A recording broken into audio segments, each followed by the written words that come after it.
Iran has criticised a report by the UN's nuclear watchdog, the IAEA. It says the findings were made under pressure from Israel. The report refers to unanswered questions about Iran's nuclear programme at 3 sites, one of which was flagged by Israel as a site of secret atomic activity. Today, Israel's Prime Minister Naftali Bennett published comments that he claims were taken from Iran and show that the intelligence there was spying on the UN agency in order to better cover up its activities.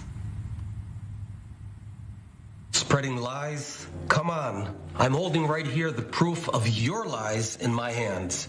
You see, after Iran stole classified documents from the UN's atomic agency, Iran used that information to figure out what the atomic agency was hoping to find, and then created cover stories and hid evidence to evade their nuclear probes.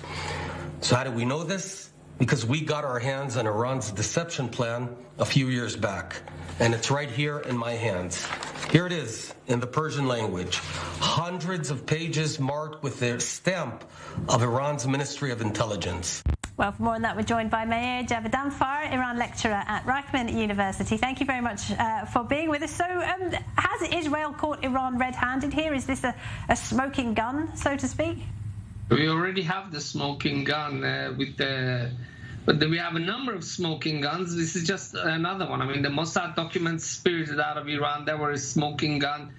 That Iran, this showed that Iran has lied in the past, and that its nuclear program is not for civilian purposes only. It also shows that it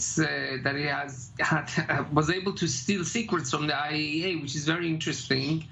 But this is, I mean, there are bigger fish that have been found in terms of being able to hold Iran accountable for its previous misconduct. I mean, there was even a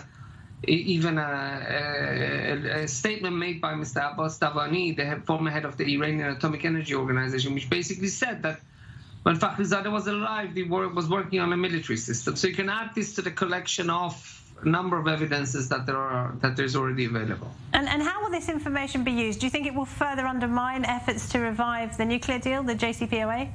I still think the nuclear deal should happen.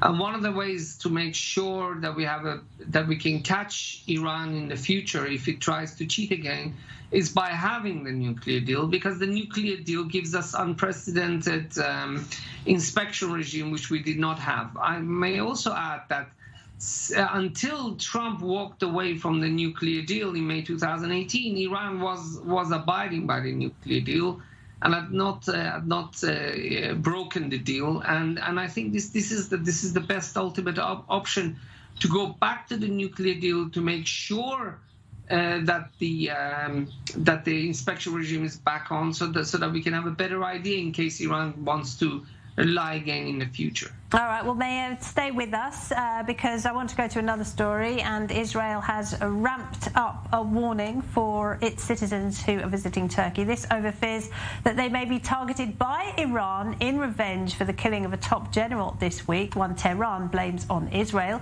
Security officials here called and directly warned more than 100 Israeli citizens who are in Turkey, telling them to return home immediately. The security scare comes as Israel and Turkey try to build economic and diplomatic ties, with tourism an important aspect of that relationship. So, Meir, what do you think that warning to the 100 Israelis involved? I think it involved Israel having intelligence which shows that Iran was planning a terrorist attack in the vicinity of where they were staying. Unfortunately, during the last decade, we've seen a number of Iranian terror attacks against Iranian citizens in Turkey. There was even one last year, an Iranian Cobra helicopter fighter pilot who had defected from Iran because he didn't want to fight in the war against Syria. The Iranians were planning to kidnap him and to take him back to Iran, and that was foiled by the Turkish Secret Service. So this is unfortunately Turkey is being used by Iranian authorities as a platform to carry out some of the terror activities, and this is why Israel is very worried. And I just don't want to imagine being one of those 100 families getting one of those phone calls. Just imagine if you have family and how scared you would be. And last but not least, I hope my Israeli compatriots listen for the time being and don't go to Turkey. So I was going to ask you then, do you think Turkey is safe for Israeli citizens right now? Not if the government is saying it's not, no. And how long do you think that situation might go on? That's something that's available. That kind of information is available to the Secret Service. I don't have that, but I think will continue. But what is interesting is, why is Iran threatening its relations with Turkey? And there are a number of differences. The two sides are right now competing for power in Syria because Russia is leaving. So Iran and Turkey have to compete even more than before. Turkey has accused Iran of backing its enemy, the PKK, in Iraq.